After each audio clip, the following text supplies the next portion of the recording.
सत्संग से सोधी आवे, नहीं जीव 84 में जावे। सत्संग से सोधी आवे, नहीं जीव 84 में जावे।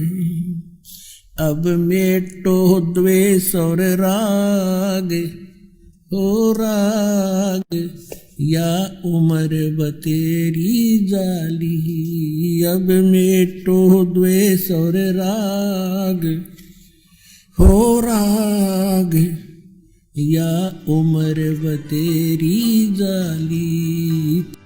पुण्यात्माओं, आप बालक हो, बच्चे हो, बिल्कुल नादान बालक, जो ये भी नहीं जानता कि मैं जिस गड्ढे में गिरने जा रहा हूं ये मेरी मृत्यु का कारण बन सकता है।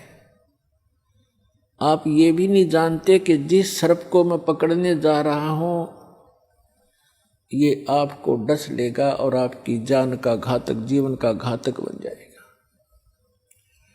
आप इतने अबोध हैं, आप ये नहीं जानते हो कि जो बिजली का तार नीचे टूट कर गिरा हुआ है, स्पार्किंग कर रहा है, लूज हो रहा है,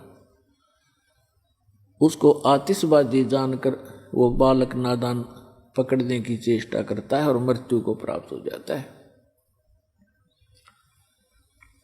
तो पुण्यात्माओं, आप जी को जब इस गंदे लोक का ज्ञान होगा, आप जहाँ रह रहे हो, आप जिस माया रूपी सर्प को पकड़ने के लिए सारा जीवन बर्बाद कर देते हो, ये माया रूपी सर्प आपको खा जाएगा। लेकिन परमात्मा की शरण में आने के बाद आपको ये सर्प मिलेगा, लेकिन इसके दांत निकाल दिए जाएंगे।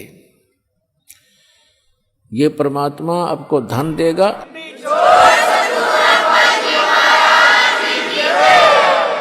आपको 1 नंबर से धन देगा, क्योंकि फिर ये आपको डसेगा नहीं। 2 नंबर से कमाया हुआ धन आपके लिए सर्प बन जाता है, और 1 नंबर से कमाया हुआ और दान धर्म के द्वारा प्रतिफल से प्राप्त किया हुआ धन, उस माया के फिर दांत निकाल दिए जाते हैं, वो डसती नहीं। तो आपको ऐसे तरीके से धनी बनाया जाएगा, फिर इस माया से परिचित कराया जाएगा कि सर्व सोने की लंका थी वह रावण से रणधीरम, एक पलक में राज बिराजी जम के पड़े जजीरम। इस माया ने के चाटांगे जोड़ जोड़ के दर भी दी, यहाँ पर हम चले गए, पाछे बन हमारी सी निकम्मी संतान पैदा हो जा, वो पाप कर्म तो हमारे पल्ले लिखे गए और फूकेंगे वो बाद वाले। बच्चे की किस्मत वो साथ लिखा कर लाता है, उसको उतना ही मिलेगा। यदि इस परमात्मा की शरण में उसको जोड़ दिया तो वो जो उसको आवश्यक होगा वो सारा मिलेगा। हमने इस उद्देश्य से अपने कर्म नहीं बिगाड़ने चाहिए कि अपने बेटे और बेटियों को धनी बनाऊं, मैं चाहे नरक में जाऊं। इसको कहते हैं आप स्पार्किंग वाले तार को पकड़ने जा रहे होते हो, पकड़ रहे होते हो। अब क्या बताया है कि आप इतने बालक हो, परमात्मा ने इन 3-4 अमृतवाणी में क्या बताया है कि परमात्मा स्वरूप संत, परमात्मा की कृपा पात्र उस सतगुरु से जो उपदेश मिल जाता है, फिर आपको ये बातें याद आवेंगी कि हे परमात्मा, जब कितना कहर हमारे ऊपर टूट पड़ता यदि ये नाम ना मिलता। परमात्मा कहते हैं कि सतगुरु के उपदेश का लाया एक विचार, और जय सतगुरु मिलते नहीं जाते नरक द्वार। ओए होए, पुण्यात्मा हमारे को मिसगाइड कर रखा है यहाँ पर। भक्तिहीन तत्व ज्ञानहीन संतों ने, संत के रूप में इन अज्ञानियों ने, कोई तो कहता कहीं स्वर्ग नहीं, कोई नरक नहीं, कोई कहता सतलोक में प्रकाश ही प्रकाश है, प्रकाश ही प्रकाश है, उसमें आत्मा से लीन हो जाती है जैसे बूंद समंदर में।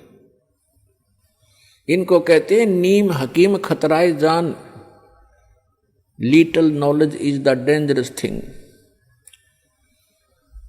अब क्या बताया परमात्मा ने कि यहाँ जो बोले गए शब्द हैं, शब्द स्वर्ग भी है, शब्द नरक भी है, शब्द संसारिक दुख सुख अलग हैं।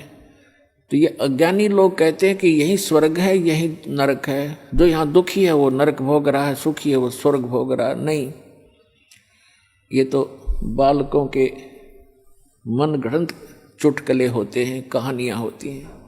सदग्रंथों को आधार मानकर हमने अब पुनः अपना भक्ति मार्ग को सेट करना है, अपने भक्ति साधना को प्रफुल्लित करना है। तो क्या बताते हैं कि सतगुरु के उपदेश का लाया एक विचार, यदि सतगुरु मिलते नहीं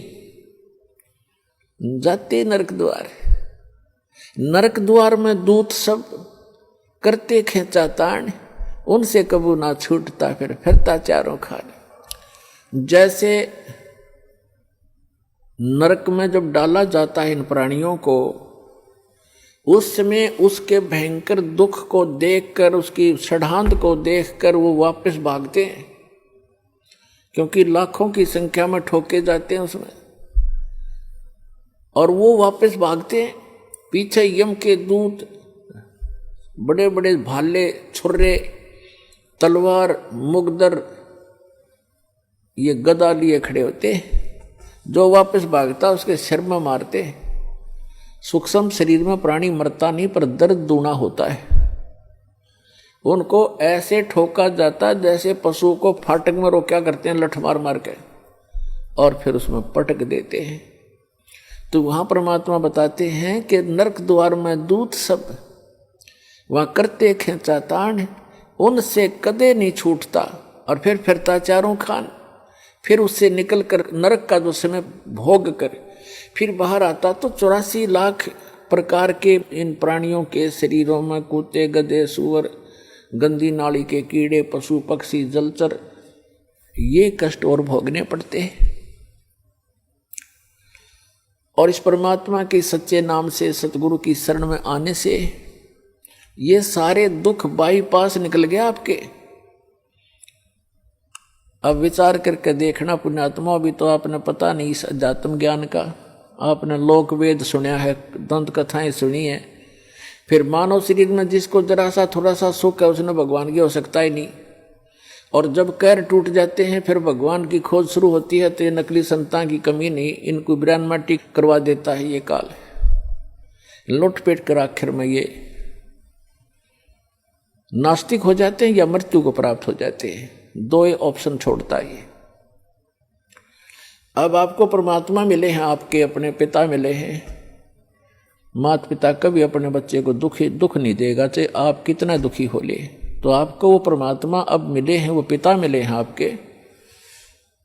आप इसकी मर्यादा में रहना और इस जहाज से उतर मत जाना, फिर आप देखना आपको कैसे सुख देगा। क्या बताते हैं कि मानत नामन मोरा साधो, मानत नामन मोरा रे, बार बार मैं ये समझाऊं जग में जीवन थोड़ा रे। फिर क्या बताते हैं, कहते हैं शरण पड़े को गुरु संभाले, शरण पड़े को गुरु संभाले, जान के बालक भोला रे। कह कबीर तुम चरण चित राखो, जो सुई में डोरा रे। अब देखो परमात्मा कहते हैं कि आपको भगवान यानी इस दास को तो निमित्त बना रखा है, सारा का सारा कार्य वो कबीर भगवान कर रहे हैं, आपका पिताजी।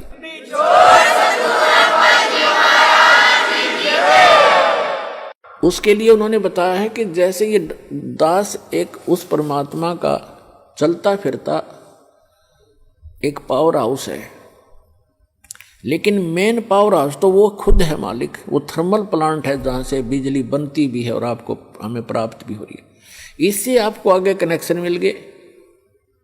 जैसे आप कोई मोबाइल कनेक्शन ले लेते हो, कोई तार नहीं, कोई कनेक्शन जोड़ा दिखता नहीं और सारा काम कर रहा है, और जिस दिन आप उसका बिल नहीं भरोगे तो कनेक्शन ऑटोमेटिक वहीं से कट जाएगा, आपको बताने की जरूरत नहीं पड़ेगी। तो इस प्रकार ये दास एक चलता फिरता परमात्मा की पावर का एक छोटा वो समझ लो पावर हाउस, और इससे जिसको कनेक्शन मिलेगा उसके घर में वो पावर आएगी, उस परम पिता की थ्री फेस की। और इसकी जो मर्यादा में रहना और इसका टैक्स आप भरते रहना, यानी आपकी मजदूरी करते रहना, दान धर्म करते रहना, या नाम की मजदूरी, राम नाम की कमाई करते रहना, तो आपका कनेक्शन ठीक रहेगा तो पावर आपके घर पे आपका काम करती रहेगी। और जो पावर से काम होता वो मैनुअली नहीं हो सकता। जैसे पशुओं का चारा काटा करते हाथ से, ऐसे मशीन थी, अब भी है गांव में गरीबों के पास, तो वो हाथ वाला काम तो मैनुअल जितना ही होता है। जब उसमें लगा दी मोटर और पावर का कनेक्शन मिल गया, कट कट कट कट 1 घंटे में ढेर लगा देती है। आटा पीसा करते हाथ से, वो मैनुअल 2 घंटा में जाके 2 किलो पिसा करता। अरे 2 घंटा में ठोक दे, पीट दे 10 क्विंटल आटे को, और हाथ नहीं लगाना, कोई प्रयत्न नहीं, मेहनत नहीं। तो परमात्मा की पावर से जो आपके संसारी कार्य होंगे ऐसे अनोखे से होंगे। आपको अभी तक पावर का कनेक्शन नहीं मिला था, उन नकली पावर हाउसों से तुम कनेक्शन लिए बैठे थे, जो कीकर के लटकर तार बांध रहे थे अपने, और कहे थे पावर हाउस जितने भी ये संत और महंत और ये आचार्य और शंकराचार्य। तो सौभाग्य आपका कि आपको उस पावर का कनेक्शन मिल गया। फिर इस पावर के काम देखियो आप, ठीक है, ये अदृश्य कार्य होते हैं। इस यहाँ की भौतिक पावर का हमने अलग से दिखाई देता, पर ये भी कुछ दिन में आपने न्यारा दिखाई देगा। आप कल्पना भी नहीं कर सकोगे, ऐसे सुख देगा आपको। और आप किसी को बताओगे, आपको शर्म आओगी कि जान दे नाटेगा और मन झूठा बनाओगा, एक झूठ बोल रहा है, और आपका कलजा फटन हो रहा होगा, किसने बताऊं।